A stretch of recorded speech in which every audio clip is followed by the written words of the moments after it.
انقیابی علم رہا، مدرسے انقیابی ہے، ادارے انقیابی ہے، کتابیں انقیابی ہے، تعلیم اور پڑھنے اور سیکھنے کا ماحول انقیابی ہے، مگر مسئلہ یہ ہے کہ ان میں بھی علم مضر ہے، علم نافع نہیں ہے، جس کا نتیجہ کیا ہوتا ہے؟ آئیے میں ایک چیز دکھاتا ہوں۔ جیسے دیوبندی فرقے کی اگر ہم بات کریں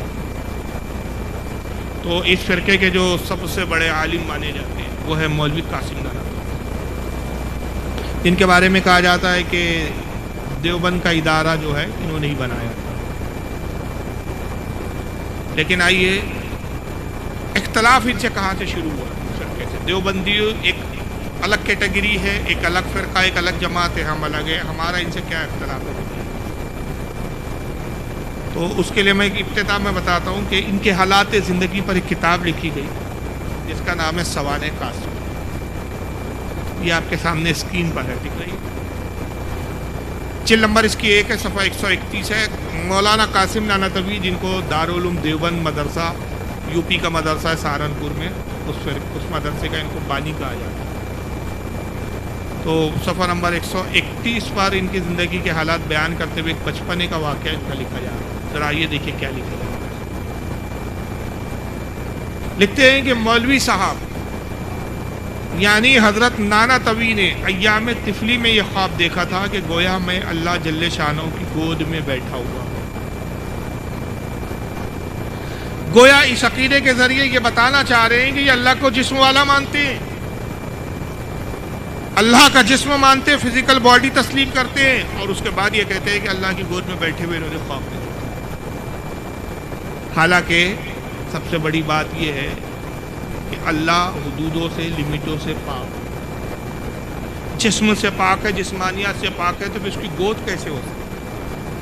گود تبھی ہو سکتی ہے کہ جب اس کو مجسم مانا جائے، جسم والا مانا جائے، اور جب کہ عقیدہ ہے کہ وہ جسم سے ہی پاک ہے تو پھر اس کی گود کہاں سے؟ اور پھر یہ گود میں جا کے بیٹھے ہوئے تھے، چاہیے تھے۔ اب یہ ایک پہلا خواب دیکھا انہوں نے تو ان کو تھوڑا سا احساس ہوا بچپن میں کہ میں اللہ کی بارگاہ میں بڑا مقبول ہوں، بہت پسندیدہ ہوں۔ پھر اس کے بعد یہ ہوا کہ جب یہ بڑے ہوئے تو حاجی امداد اللہ صاحب اس وقت کے صوفی بزرگ تھے، ان سے مرید ہوئے جب، تو حاجی امداد اللہ صاحب نے ان کو ایک وظیفہ دیا کہ یہ وظیفہ کیا کرو، اس سے بڑی برکتیں ملیں گی، بڑے فضائل ہوں گے، بڑی ترقی ہوں گی۔ تو وہ وظیفہ پڑھتے تو ان کی کیفیت ہوئی، بڑا لمبا چوڑا وہ مضمون ہے، میں زبانی سنا دیتا ہوں اور اسکین پیج آپ کو دکھا دیتا ہوں، اس کو دیکھنا ہو اصل کتاب بعد میں دیکھ سکتا ہے۔ صفحہ نمبر 258 سے لے کر 259 تک ایک پورا لمبا چوڑا واقعہ لکھا گیا ہے کہ وہ جب تسبیح پڑھتے تھے تو ان کو بہت اپنے جسم پر بوجھ محسوس ہوتا تھا، وزن محسوس ہوتا تھا۔ وہ حاجی امداد اللہ صاحب اپنے پیر صاحب کے پاس گئے اور شکایت کی اور کہا کہ حضرت جب بھی میں تسبیح پڑھتا ہوں، جو آپ نے تسبیح بتائی ہے، تو وہ تسبیح کی وجہ سے مجھ پر ایسا محسوس ہوتا ہے کہ جیسے منو تنو بوجھ مجھ پر لاد دیا، بڑا وزن محسوس ہوتا ہے، جیسے اس وزن کے نیچے میں دبا جا رہا ہوں۔ تو پیر صاحب مسکرا کہا کہ مبارک ہو، یہ وہی بوجھ ہے جو رسول اللہ صلی اللہ علیہ وسلم کو وحی کے نزول کے وقت محسوس ہوتا تھا۔ اللہ تعالیٰ بھی تم سے وہ کام لیں گا عنقریب جو نبیوں سے لیا جاتا ہے۔ بات سمجھ میں آ رہی ہے نا میری؟ میں آہستہ آہستہ کہہ رہا ہوں تاکہ باتیں ذہن میں اترے۔ مطلب ان پہ ایک خبط سوار ہو گیا اس وقت سے کہ آج نہیں تو کل جبریل آ کے کہیں گے کہ آپ بھی نبی ہیں۔ لیکن ایک دشواری تھی، اور دشواری یہ تھی کہ وہ جانتے تھے کہ 1400 سال سے پورے مسلمانوں کا یہ متفقہ اجماعی عقیدہ ہے کہ رسول اللہ کے بعد کوئی نیا نبی نہیں آئیں گا، اس لیے کہ قرآن عظیم میں واضح طور پر اللہ نے فرما دیا ما کان محمد ابا احد من رجالکم ولکن رسول اللہ وخاتم النبیین، محمد تمہارے مردوں میں سے کسی کے باپ نہیں بلکہ وہ اللہ کے رسول ہے اور نبیوں میں سب سے آخر ہے، خاتم النبیین ہے، اب ان کے بعد کوئی نبی نہیں آئیں گا۔ آقا ایک مقام پہ فرماتے ہیں کہ اگر میرے بعد کوئی نبی ہوتا تو وہ عمر ابن خطاب ہوتا، لیکن لا نبی آبادی، میرے بعد کوئی نبی۔ جگہ جگہ حضور نے کہا کہ میں آخری نبی ہوں، کہا کہ میرے بعد اگر موسیٰ آئے اور تم مجھے چھوڑ کر موسیٰ کی پیروی میں لگ جاؤ گمراہ ہو جاؤ گے، موسیٰ کو بھی میری پیروی کے بغیر چاہتا الا خاتم النبی، میں آخری۔ عیسیٰ علیہ السلام بھی آئیں گے تو کس حیثیت سے آئیں گے؟ امتی کی حیثیت سے۔ امام مہدی کی ابتدا میں نماز پڑھی، مصلی امامت پر امام مہدی کو آگے کر دیں گے کہ آپ مصطفیٰ صلی اللہ علیہ وسلم کی شریعت کے عالم ہیں، آپ نبی کی شریعت کے مطابق نماز پڑھائیے، میں اپنی شریعت کے مطابق عمل نہیں کروں گا، میں امتی کی حیثیت میں ہوں، مصطفیٰ کی شریعت پر عمل کروں گا۔ تو نبی کی حیثیت سے نہیں آئیں گے، امتی کی حیثیت سے آئیں گے۔ اب نیا نبی، اچھا پھر وہ آئیں گے، پیدا تو نہیں ہوں گے، آئیں گے آسمانوں میں ہے، تو اب نیا نبی تو کوئی پیدا ہوگا ہی نہیں، وہ تھے بھی تو پہلے کے نبی، پرانے نبی تھے، صرف زمانے میں دوبارہ ان کی آنے کی تجدید ہو رہی ہے۔ تو مولوی صاحب کو یہ سب چیزیں معلوم تھی، انہوں نے کہا یار یہ تو بڑا مسئلہ ہے کہ قرآن میں بھی حضور کو آخری نبی کہا گیا، حدیثوں میں بھی، یار اگر میں نے کہا میں نبی ہوں تو بہت جوتے پڑیں گے۔ تو لوگوں کو ذہن بنانے کے لیے اور خاتم النبیین کا مفہوم بدلنے کے لیے انہوں نے ایک چھوٹی سی کتاب لکھی، اس وقت میرے سامنے پوری چل ہے ٹیبل، جس کا نام تھا تحذر الناس۔ یہ بس اس چھوٹی سی کتاب نے بہت بڑا فتنہ برپا کیا، اور یہ نتیجہ ہوا کہ دیوبندی ایک الگ گروہ ہو گئے، ہم اہل سنت کی طرف۔ یہ اتنی سی کتاب نے قوم نے اتنا بڑا اختلاف پیدا کیا، اتنا بڑا فتنہ۔ انہوں نے تحذر الناس نامی کتاب لکھی، اور اس کتاب میں انہوں نے خاتم النبیین کا ایک نیا معنی بیان کیا، اور وہ کیا بیان کیا؟ بڑے دشوار عبارتیں ہیں، لیکن میں آسان کرنے کی کوشش کروں گا آپ کے سامنے، یعنی دشوار مطلب عوام کے اعتبار سے، کہ اردو تھوڑی ایسی ہے کہ عوام نہیں سمجھ پاتی ہے۔ صفحہ 22، صفحہ 43 ایسے کئی صفحوں پر انہوں نے مختلف عبارات لکھی، جس میں مفہوم یہ ہے کہ یہ لکھتے ہیں کہ رسول اللہ صلی اللہ علیہ وسلم خاتم النبیین اس معنی کے اعتبار سے ہیں، اگر بالفرض آپ کے زمانے میں بھی کہیں اور کوئی نبی ہو، جب بھی آپ کا خاتم ہونا بدستور باقی رہتا ہے۔ کیوں رہتا ہے؟ میں اس کو آسان کر کے سمجھاتا ہوں، پہلے بار سے پڑھ لو۔ یعنی اگر بالفرض آپ کے زمانے میں یا بالفرض آپ کے بعد بھی کوئی نئی نبی فرض کیا جائے تو بھی خاتمیت محمدیہ میں فرق نہ آئے گا، کیونکہ فقر عالم صلی اللہ علیہ وسلم خاتم فقط اس معنی کر نہیں کہ آپ سب سے پچھلے زمانے کے نبی ہے جیسے کہ عوام کا خیال ہے، بلکہ جیسے آپ خاتم زمانی ہیں ویسے ہی آپ خاتم ذاتی اور خاتم رتبی نبی تھے۔ یعنی کہہ رہے کہ رسول اللہ زمانے کے اعتبار سے آخری نبی نہیں ہے جیسے عوام سمجھتی ہے۔ عوام کیا سمجھتی ہے؟ حضور سب سے آخر میں آئے زمانے میں، سب سے آخری زمانہ ہے، اس لیے حضور خاتم النبی نے۔ یہ عوام کا خیال غلط ہے، بلکہ حضور کس اعتبار سے خاتم النبیین ہیں کہ جو رتبہ ہے، جو مقام ہے، اس مقام کے آپ نبی ہیں کہ وہ مقام اب کسی نبی کو نہیں ملیں گے۔ آپ رتبے کے اعتبار سے، اپنی ذات کے اعتبار سے خاتم ہے۔ حضور کے بعد اب اگر کوئی نبی آئے تو نبی ہو سکتا ہے، لیکن رسول کے رتبے کا نبی نہیں ہوگا، رسول کے برابر کا نبی نہیں ہوگا، نبی پاک صلی اللہ علیہ وسلم کے مقام کے برابر نبی نہیں ہوگا۔ یعنی انہوں نے خاتم النبیین کا مفہوم ہی بدل دیا۔ انہوں نے کہا خاتم النبیین ہونا زمانے کے اعتبار سے نہیں۔ اس کو یوں سمجھ لیجئے کہ اسٹیج پر حضرت مولانا پہلے آئے کہ میں آیا؟ بولیے، حضرت کیا ہوئے؟ اول۔ میں بعد میں آیا تو میں کیا ہوا؟ آخر۔ اب میرے بعد کوئی نہیں آیا تو میں اسٹیج پر مسند پر آنے والوں میں آخر ہوں، خاتم ہوں۔ اب میرے بعد کوئی نہیں، تو زمانے کے اعتبار سے میں خاتم ہوا۔ تو قاسم ناتھ بھی کہتے نہیں، فاروق رضوی صاحب خاتم اس معنی میں تھوڑی ہے کہ آخر میں آئے۔ فاروق صاحب اتنے بڑے عالم ہیں کہ اس لیول کا کوئی عالم ہے نہیں۔ فاروق صاحب کے بعد بھی کچھ عالم آئیں گے، لیکن فاروق رضوی کے برابر عالم نہیں ہو، تو اس سے خاتمے پہ کوئی فرق نہیں آتا۔ حالانکہ رسول اللہ زمانے کے اعتبار سے ہی خاتم النبیین ہے، رتبے کے اعتبار سے بھی ہے، زمانے کی بھی اعتبار سے۔ تو یہ ذہن اور یہ راستہ کیوں بنایا؟ تاکہ کل اگر میں اعلان کر دوں کہ میں نبی ہوں تو لوگ مجھے نبی مان لیں اور کہیں کہ ہاں خاتم النبیین ہونا اس معنی میں ہے کہ حضور رتبے کے اعتبار سے خاتم النبیین ہے، حضور کے برابر کا کوئی نبی نہیں آ سکتا۔ یہ نبی ہے لیکن حضور سے چھوٹے درجے کے نبی، مقام میں کم ہے رسول اللہ سے۔ اس مقصد کے تحت انہوں نے یہ تحذر الناس۔ وجہ یہ تھی کہ یہ تسبیح پڑھتے ہوئے ان کو بوجھ محسوس ہوتا تھا، پیر صاحب نے بتا دیا تھا کہ نبیوں والا کام دیا جائے گا، لیکن ہوا یہ کہ بولتے ہیں نا کہ آدمی کسی اور کے لیے انتظام کرتا ہے، بازی کوئی اور مان لے جاتا ہے۔ یہ ابھی اپنے لیے تیاری کر رہے تھے، ماحول سازگار کر رہے تھے، لوگوں کا ذہن اس کتاب کے ذریعے بنانے کا مقصد تھا کہ پنجاب کا ایک علاقہ ہے گرداسپور، وہاں پہ ایک شخص کھڑا ہوا جس کا نام تھا غلام احمد قادیانی۔ وہ کھڑا ہوا اور اس نے کہا میں نبی ہوں۔ سارے دیوبندیوں میں ہلچل مچ گئی. کہا تو کیسے نبی ہے؟ کہا آپ ہی کے مولانا نے تو لکھا کہ حضور کے برابر کا نبی نہیں آئے گا, حضور کے زمانے کے بعد بھی نبی آ سکتا ہے.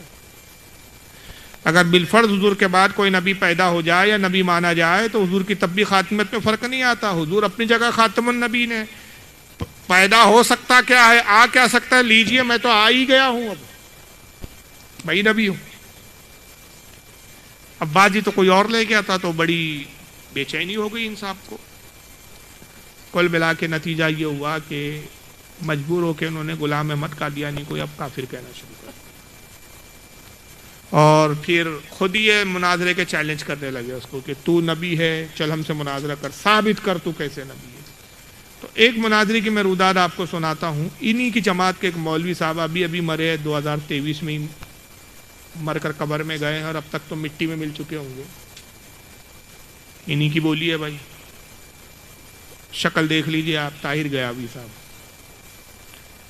بہار کے تھے, یہ گیا کر کے علاقہ ہے بہار کا, وہاں کے رہنے والے تھے, اس لیے ان کا نام ہے طاہر غیابی.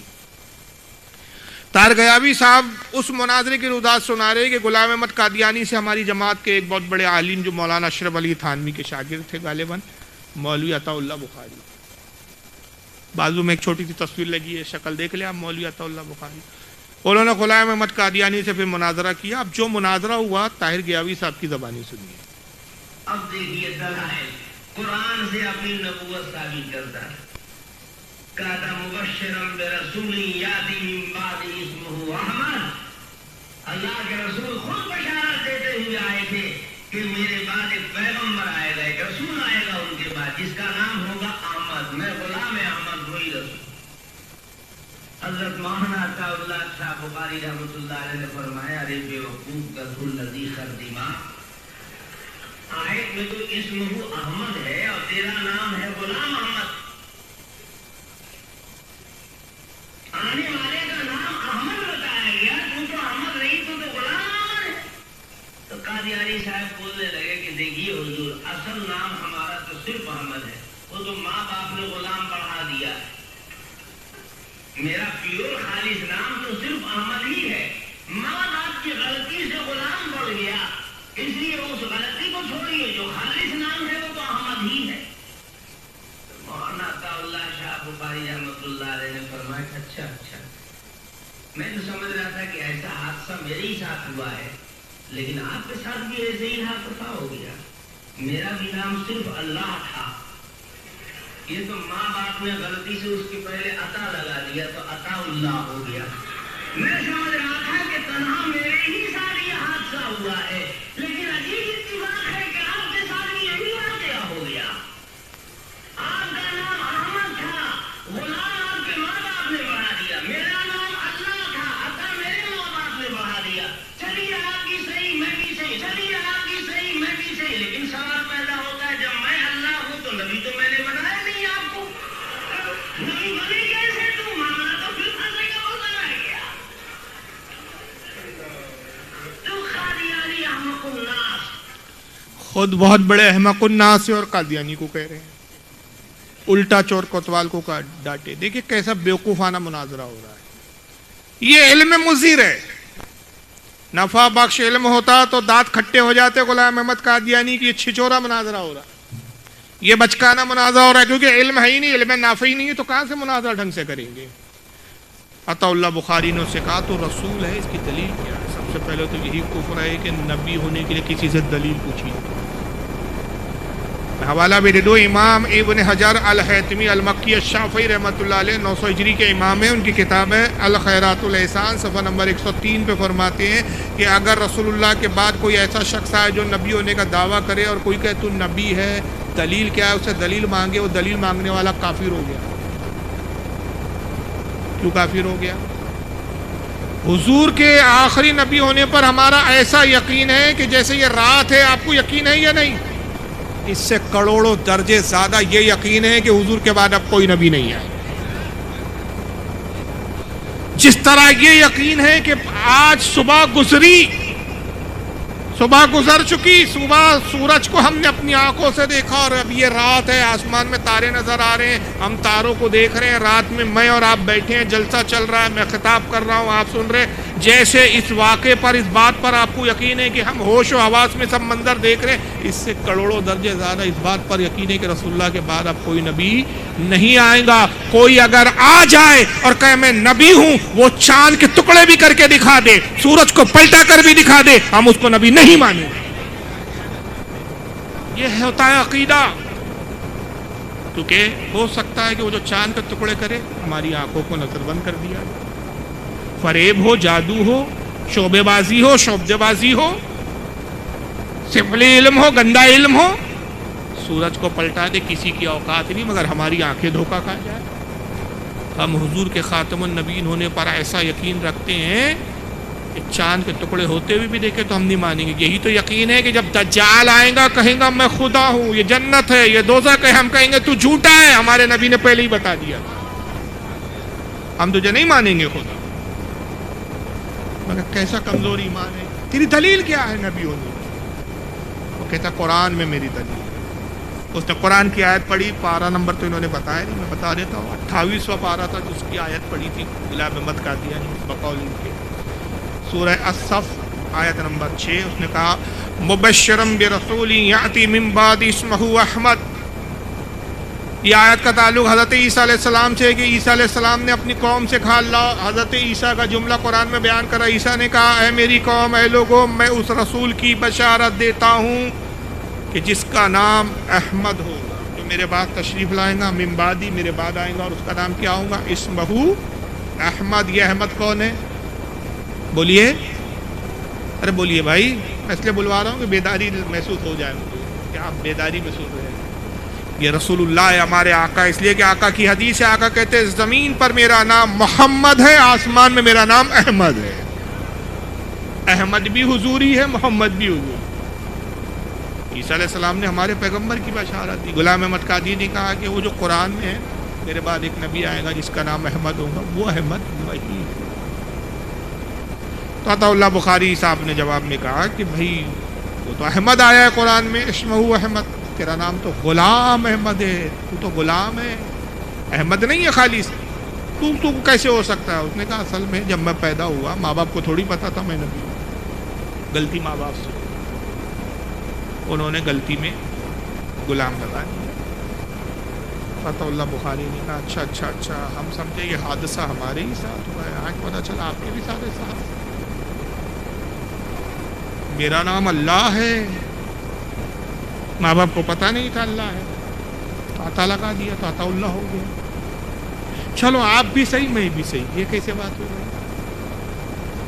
یہ طاہر کیا بھی مناظر تھا ان کی جماعت کا، پتہ نہیں خاص کھاتا تھا کہ کیا کھاتا تھا اللہ جانے۔ آج کل ہندوستان میں دیگر قومیں کیا کیا کھا رہی ہے آپ کو پتہ ہے، بولنا ضروری نہیں، کیا کیا پی رہی ہے وہ بھی معلوم، یہ اسی کیٹیگری میں سے تھا اللہ۔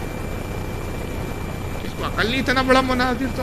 وہ عطا اللہ بخاری کا جملہ نقل کر رہا ہے، وہ کہتا ہے کہ آپ بھی صحیح میں بھی صحیح۔ یہ بھائی دونوں کیسے صحیح؟ وہ خدا کا دعویٰ کر کے میں، یعنی یہ خدا کا دعویٰ کر کے صحیح اور وہ نبی کا دعویٰ کر کے صحیح؟ ارے دونوں غلط ہے، خدائی دعویٰ کرنے والا بھی غلط ہے، نبی ہونے کا دعویٰ کرنے والا بھی غلط ہے۔ مگر عطا اللہ بخاری کہتے ہیں چلو آپ بھی صحیح میں بھی صحیح، اب حادثہ تو ہو گیا، تمہارے ماں باپ نے غلطی سے تمہارے لیے غلام لگا دیا، میرے ماں باپ نے عطا لگا دیا، میں عطا اللہ ہو گیا، تم غلام احمد ہو گئے، اب میں تو اللہ ہوں، تو میں نے تو نبی بنایا نہیں، تو آپ نبی بنے کیسے؟